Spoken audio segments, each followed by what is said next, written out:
Hello everyone. Today we're going to be switching out the electric fuel pump on my 71 Chevy Corvette. I put a Holley Sniper system on it, and when I bought the system, I ordered the whole complete kit. It comes with everything you need to put it in, including the electric fuel pump. But the problem is it's an external fuel pump, which you hear pros and cons about internal, external, and I'll explain to you as we go along why I'm switching from an external to an internal. And so I ordered this kit from Holley. It's a, you can see there the number on it, it's a 12-311.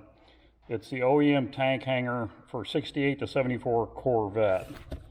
And basically what it does is it replaces the sending unit in the system with a new sending unit along with the electric fuel pump.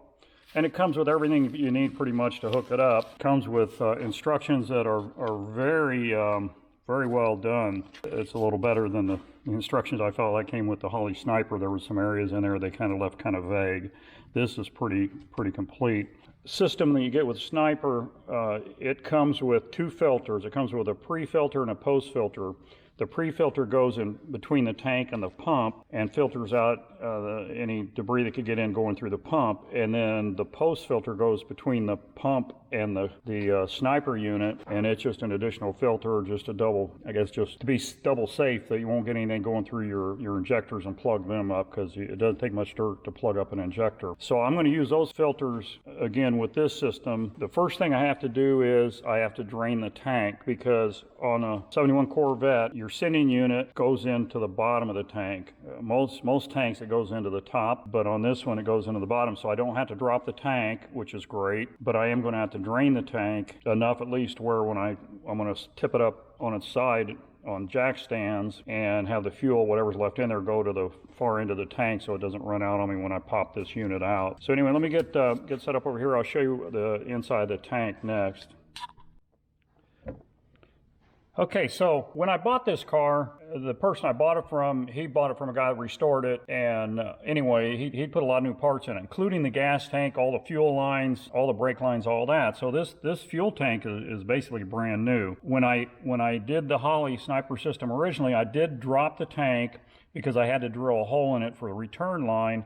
And then I wanted to clean the tank out really good because there was a little bit of debris in it. And I cleaned that tank out. It was spotless when I put it back in. But I was noticing earlier, I ran probably, I don't know how many gallons of gas I've ran through this tank since I did that. I think I put about 2,000 miles on the car since I did the Holley upgrade. I noticed, I don't know if you can see it down there to the right, in that little divot down in there, there's a chunk of something down in there.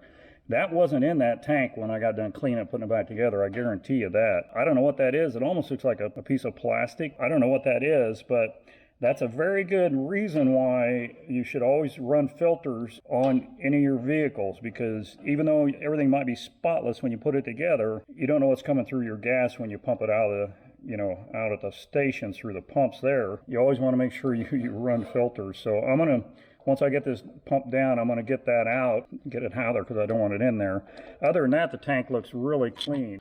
I bought this transfer pump from Harbor Freight. I'm just going to pump at least 10 gallons out of the tank, and it's at about a half a tank right now, so it's an 18-gallon tank, so I should pretty much empty it, filling these two cans down here. So I'm going to get set up. I'm just going to pump that out.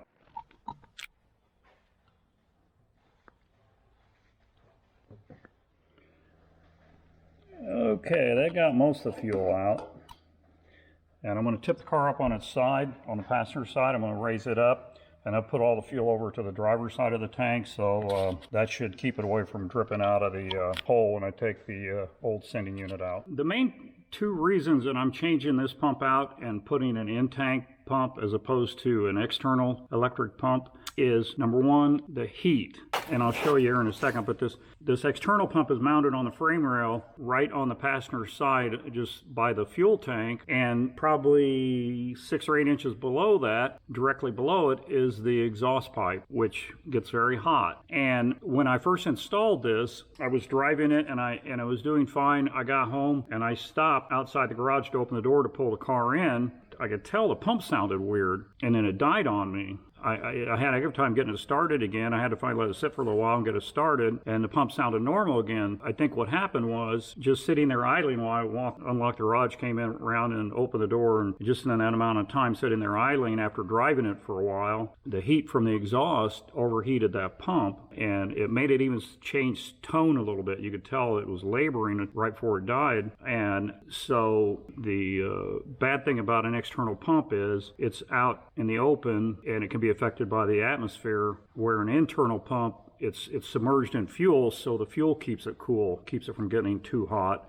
I ended up putting a heat shield, making a heat shield and putting around it, and that helped a lot as far as the overheating. But there was one other time where I noticed it kind of started getting kind of loud again when I was sitting in traffic for a while. Once I started moving, it was fine because fuel started flowing through it, air flowing over it and everything, and it kind of cooled back down again. It didn't die on me. The second reason I want to put it in the tank is an external fuel pump is very noisy, and I wear hearing aids and I can't hardly hear normal stuff, but I can hear this fuel pump. That's how loud it is. I'm gonna go around, I'm not gonna start the car, I'm just gonna turn it on to where you can hear the fuel pump come on, and you'll see how loud it is. And what I want to do is I want to shoot this video now and then try to shoot it again in the exact same spot after I put the other fuel pump in, if we can see if there's any difference in sound. The in-tank fuel pumps are supposed to be a lot quieter because they're submerged in fuel. It kind of isolates them and insulates them so you can't hear them as much.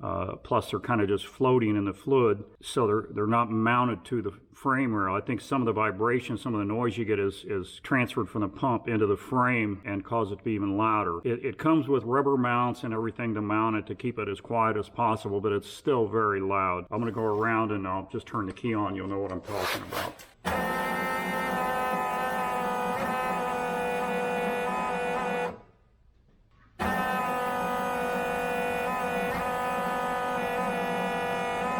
Now, I don't know how loud that sounded to you, but it's very loud. Sitting in the car, you can hear it very well, even over the radio. So I'm going to go ahead and get the fuel pumped out of this thing, and then we'll get it jacked up, and I'll show you the old pump first before I take it off.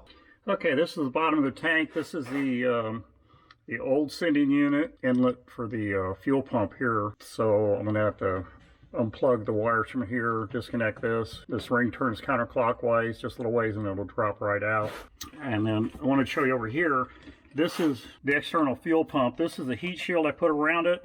I bent a piece of aluminum up, and then I put this aluminum black insulation material on the inside and the outside of it. That made a big difference on that pump, but it's still, I did have it warm up just a little bit on me one day, so I'm just leery of that, plus the noise. So this is the pre-filter here. I'm going to leave that in there. I'm going to remove the fuel pump and just splice this line back together, but I think I'm going to leave this pre-filter in there just for added safety. And you can see right here is the muffler, and this muffler gets so hot you can't even touch it when the engine's running, and that heat just goes straight up. I mean, you can see the difference, you know, I mean, barely a hand width difference between it and the fuel pump. So it's not a good setup, but it's the best I could do. The other thing I did, you're supposed to vent these tanks, and I used the old recycle system on the tank that goes up to the charcoal canister up front. I eliminated all that, and where that line comes out of the tank, I've got it ran over and through to this valve here. And this is it's kind of a pressure relief valve. Your tank isn't open to the atmosphere until it reaches a certain amount of pressure, and I don't remember what that was. And then this valve opens and it'll let it vent the gas fumes out. Like sitting in your garage where it's nice and cool, it doesn't need to vent, it stays closed so you don't smell gas sitting in your garage. It works really good. The way I've got the vent line up here running up, over, and back down, the gas, if any gas does get up in this line, it's not going to go up and over and back down. It's going to just go back down in the tank. So the only thing that should ever come out of here is fumes, no liquid. If it does, it's just going to run out on this panel and run out and drip on the ground. And so far, it seems to be working. I'm not getting any gas coming out of this at all, and it's venting like it's supposed to. I'm not building up any pressure in the tank, so that's good. So I'm going to go ahead and get it set up. We'll go ahead and take this out first, and then I've got this clamp here that I'm going to put on the fuel line here, just clamp it off, because I don't know how much this will backfeed through and drip on me, so I'm going to put that right here. And then when we put the new system in here, I just hook this back to it, and the only thing I'll have to do is I'm either going to splice it, or what I might do is, if I have enough line, is try to just move this vent or this filter up underneath his heat shield in place of where the pump is. So we'll see if I can get that to work.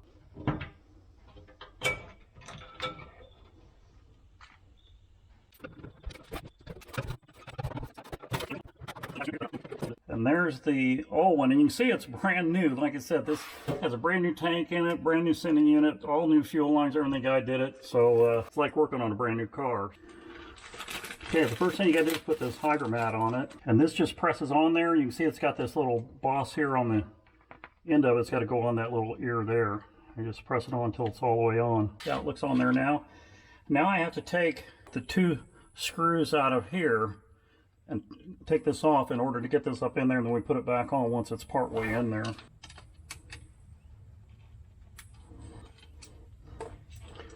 And the screws are held in place so they can't come out of this bracket, so you don't need to worry about losing those. So they recommend putting tape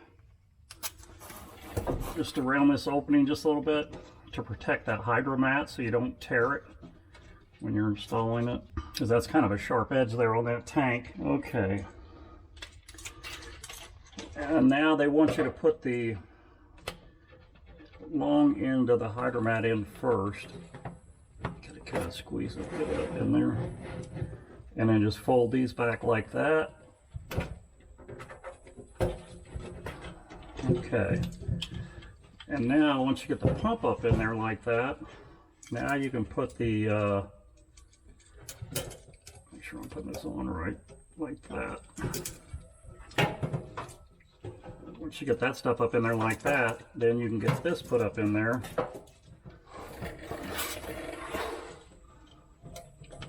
Like that. Hope that's still showing up. Oh, I bumped my camera, didn't I?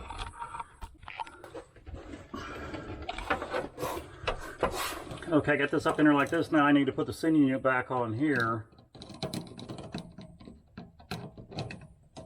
I can get it in there.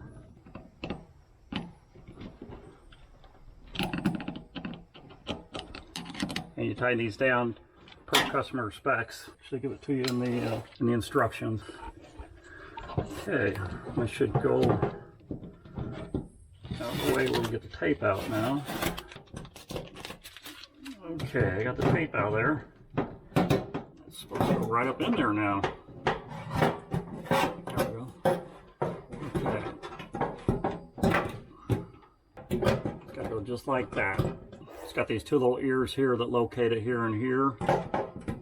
Okay, now we got that far. Now I got to put the gasket on it and the retaining rings over this. And you be careful, don't cut it on that metal because it's kind of sharp too. Okay, then the retaining ring, go like that.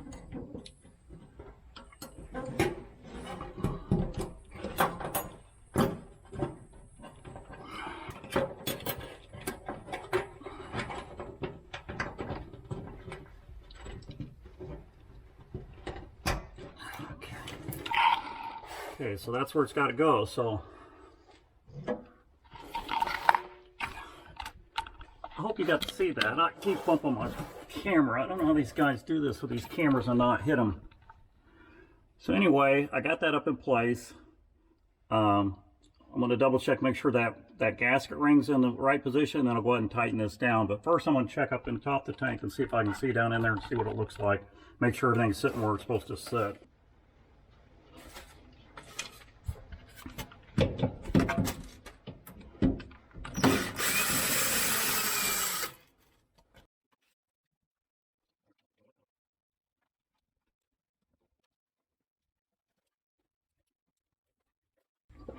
That didn't work very good. I didn't think about that line being full. I should have drained that first. Okay.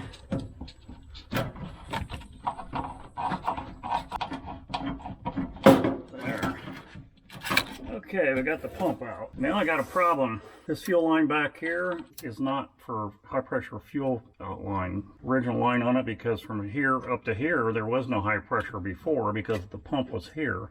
But now the pump's in the tank, so I got to change this line out, which I'm going to have to run and get some because I don't have any left. I'll have to check, but I don't think I have any left. So we're going to get some of that and we'll be back.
Okay, so now I'm going to put some fuel in the tank and see if I have any leaks around here. And if it doesn't leak, we'll go ahead and fill the tank and I'll hook up that ground and then we'll fire it up and see if there are any leaks anywhere else. So far so good, I'll put a little more in.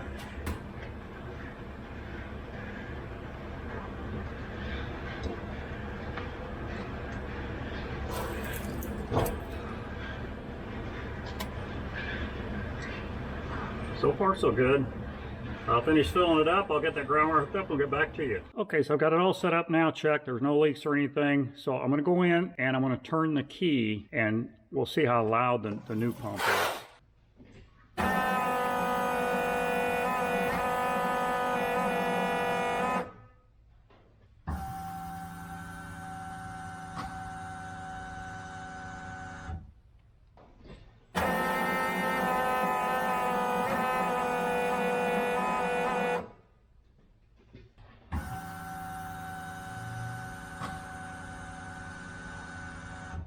I don't know if you could hear it or not, but inside the car, I cannot hear it at all. I even turned the key and jumped out real quick and listened. I can't hear it outside the car at all either. I cannot believe the difference it makes from going from a exterior mounted electronic fuel pump to a tank mounted fuel pump. It's amazing. If you have an exterior pump and you don't like the sound of it, I recommend looking to see. I know Holley, they make a lot of different in-tank pumps that you can switch out.